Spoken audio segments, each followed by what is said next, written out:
अस्सलाम वालेकुम। Class 9 Newton third law of motion, जिसका आप लोगों ने बहुत सारा वेट किया होगा न्यूटन के थर्ड लॉ ऑफ मोशन का। तो मैं आप लोगों को बताती चलूँ, to every action there is always an equal but opposite reaction. हर एक्शन का एक रिएक्शन होता है, हर एक्शन का एक रिएक्शन होता है। वो कैसे होता है? थर्ड लॉ में सिर्फ यही बात है कि हर एक्शन का एक रिएक्शन होता है। तो स्टूडेंट्स, मेरे पास एक एग्जांपल आप लोग ले लें कि हम एक बॉल लेते हैं, एक बॉल को हम हिट करते हैं, फेंकते हैं हम लोग वॉल की तरफ, एक दीवार की तरफ हम एक बॉल को फेंकते हैं तो रिटर्न होकर हमारे पास वापस आ जाती है।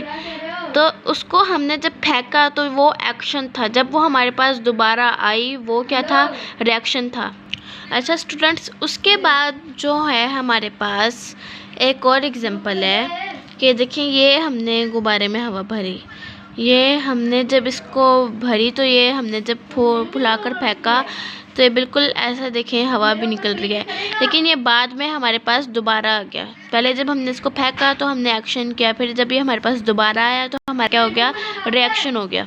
अब एक और एग्जांपल देती हूँ आप लोगों को, आखिरी और लास्ट एग्जांपल। अगर एक बच्ची है जिसने आपको मुंह के ऊपर थप्पड़ मार दिया हो, आप उसने एक्शन किया तो आपने उसको दोबारा मार के रिएक्शन कर दिया, तो ये भी न्यूटन का थर्ड लॉ ऑफ मोशन है। अकॉर्डिंग टू दिस लॉ, इस लॉ के मुताबिक जो एक्शन है वो ऑलवेज अकम्पेंड किसको करता है? रिएक्शन को। हर एक्शन का क्या होता है? रिएक्शन होता है। द टू फोर्सेस, जब दो force must always be equal, तो वो इक्वल हो जाती हैं तो उनका opposite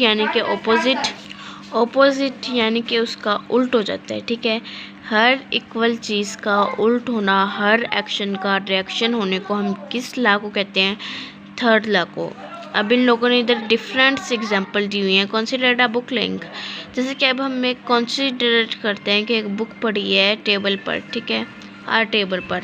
the weight of the book is acting on the table is down toward it direction. अभी देखें, जो इसका वेट है बुक का, एक बुक पड़ी है, तो ये बुक पड़ी है हमारे पास एक फ़िज़िक्स की। अभी जो हमारे पास फ़िज़िक्स की बुक पड़ी है, देख नज़र आ रही है आप लोगों को फ़िज़िक्स की बुक? अभी एक फ़िज़िक्स की बुक पड़ी है जिसका वेट हो रहा है, तो इसका रिएक्शन भी तो हो रहा है ना। अब उन लोगों ने कहा है कि वो डाउनवर्ड भी पड़ी है बुक, अपवर्ड भी पड़ी है, यानी कि ऊपर से भी नज़र आ रहा है, नीचे से भी नज़र आ रहा है कि ये इसका रिएक्शन है। बुक में ऐसे एक्शन के रिएक्शन दिए हुए हैं, लेकिन मैंने आप लोगों को सिंपल रिएक्शन दे दिए कि एक लड़की ने आपके मुंह के ऊपर थप्पड़ मारा, आपने दोबारा मारा, एक्शन का रिएक्शन हो गया।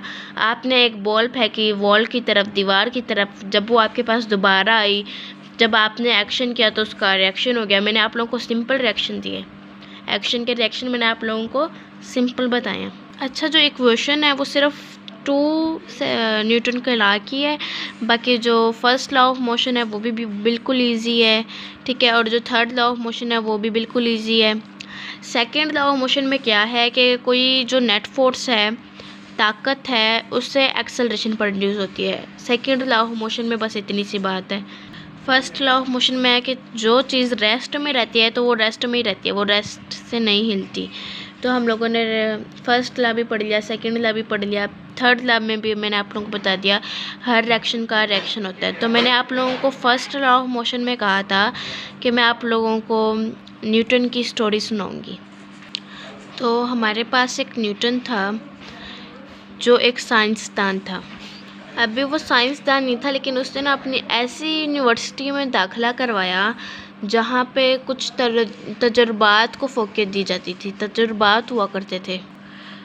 जब उसने उस यूनिवर्सिटी में दिलचस्पी लेना स्टार्ट की तो उसने काफ़ी सारी मैथमेटिकली ना इक्वेशंस बनाई, काफ़ी सारे प्रोजेक्ट ढूंढना चाहिए कि इस दुनिया में क्या है क्या नहीं।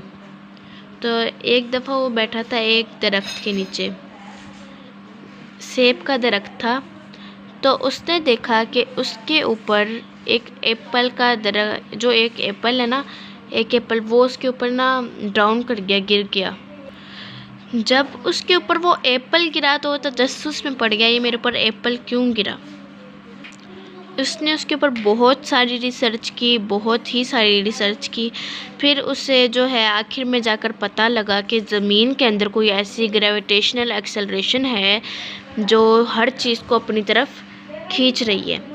अब जो न्यूटन का सेकेंड लॉ ऑफ मोशन है वो यही है कि कोई जो नेट फोर्स है, नेट फोर्स किसी खास चीज़, ठीक है, खास ताकत से एक्सेलरेशन प्रोड्यूस हो रही होती है। इसी तरह ही उसने तजुर्बात करके न्यूटन के 3 लॉ अप्लाई कर लिए और न्यूटन के 3 लॉ बना लिए। न्यूटन का first law of motion, Newton का second law of motion, Newton का थर्ड लॉ ऑफ मोशन। आज के लिए बस इतना ही। अल्लाह हाफिज़।